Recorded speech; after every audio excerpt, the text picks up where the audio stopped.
Welcome back. I'm back. You're back. Hey, we back. Welcome everyone to this episode on the Ultimate Sports TV, guys. The 2021 NFL Draft is officially over. It was a blast, but now let's get to some 2021 NFL Draft grades, guys. In each video, I'll be doing it by division. And in this video, I'll be draft grading the AFC West. Draft grading each team in the AFC West, guys. But before I get to these draft grades, please make sure you subscribe to the Ultimate Sports TV. Because if you are not subscribed, you're missing out on so much, people. This is the hot spot. Get lots and lots of hot from the Ultimate Sports TV spot with NBA and NFL content. So go ahead, hit the subscribe button, and join the TOS TV squad. Then when you're done with that, please like this video for me, share this video and YouTube channel. Then comment down below your draft grades for each team in the AFC West down in the comment section below, guys. But now let's get to NFL draft grading each team in the AFC West. Alright, here are the AFC West draft grades. Now for the Chargers, they get an A, the Raiders, they get a C+, the Chiefs, they get a B+, and the Broncos, they get a grade A. We're going to start this off by breaking down the Chargers picks and why they have an A, and I really like their first pick in Rashawn Slater. I love Rashawn Slater as a player, and I think he's going to be good in the league, but I really applauded the Chargers for really picking up Rashawn Slater, not baiting into trading up for a corner, getting a wide receiver or anything like that, but they really went all in on trying to solidify this offensive line and make it stable for their franchise quarterback in Justin Herbert. They're doing in the first round what the Bengals do not want to do, and that's try and protect your franchise quarterback. Now, the Bengals did draft an offensive lineman in the second round, but when you have Penei Sewell on the board and you already have two good wide receivers, you go ahead and try and protect your quarterback and go get a generational talent in Penei Sewell. I applaud the Chargers here for going to go get a good offensive tackle to solidify that offensive line that you've already added some good pieces to. Now this Chargers team with an improved defense and an improved offensive line is ready to compete for the playoffs, guys. Now, I love that pick for Rashawn Slater. I love the Asante Samuel pick. They need a corner right now. They lost Casey Hayward. They lost Desmond Kane. Adding Asante Samuel, who I think has incredible ball skills, who is a very athletic corner, has some speed going downfield. He's not incredibly quick, but he does have some speed. I think that is a good pick for the Chargers, adding to their corner room, knowing that you already got an offensive tackle. Now go get the best corner available. Now, I'm not a big Josh Palmer fan, but I think him as a third receiver in that Chargers depth room as wide receivers next to Mike Williams and Keenan Allen, I think he'd be a great value piece there and a great value pick with their third pick. Now, Chris Rumph, I really like him. I think he's a diamond in the rough, and you put him next to Joey Bosa, I think that's a really good pick there for the Chargers.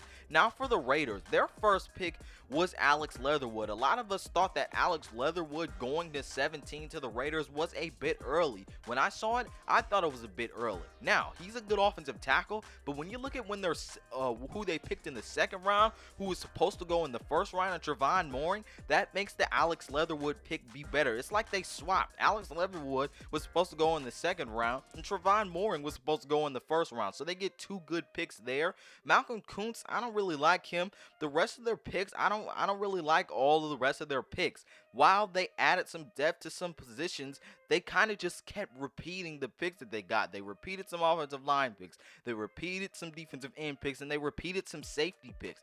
Try some other players. Get a linebacker. Get some more receivers. Maybe get another somewhere in the secondary. They needed some more pieces, and I think they just went for overkill at some positions when they needed some more depth at other positions. So I'm going to give the Raiders a C+, knowing they could have gotten Trevon Moehrig in the first round and could have got maybe a better tackle like Tevin Jenkins in maybe the second round. I'll give them a C+.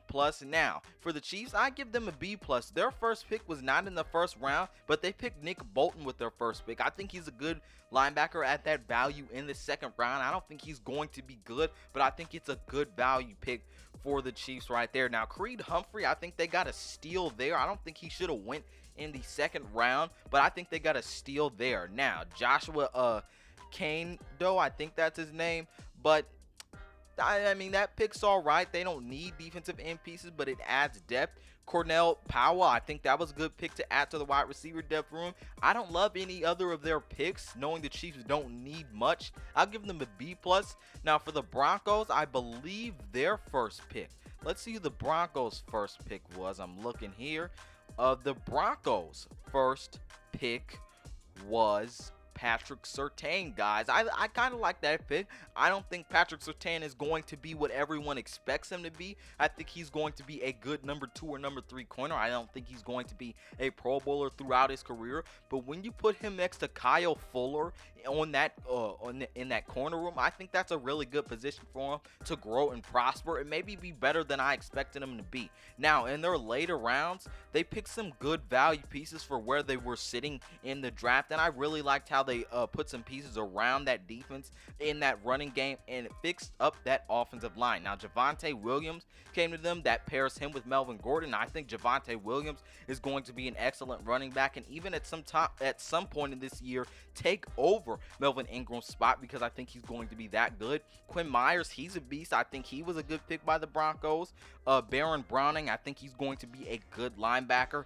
We got Jamar Johnson, who I think was a steal. Seth Williams was good. So I'm going to give the Broncos a grade A. I really like their draft. They got a lot of guys who I think, in my opinion, are going to be good. They got Quinn Myers to add to that offensive line. They got some steals like Jamar Johnson and Seth Williams. I really like their picks here, and they even got really like the Broncos picks here. I like who they got in later rounds and even earlier rounds, guys. So I'm going to give the Broncos an A. I gave the Chargers an A, the Raiders a C+, the Chiefs a B+, and the Broncos an A, guys. Give your AFC West draft grades in the comment section below, guys. This is Malik Hicks, aka the Rank of the Ultimate Sports TV, signing off. Go make sure you check out all of my other draft grades for each division. Peace out, and I'll see you in my next one.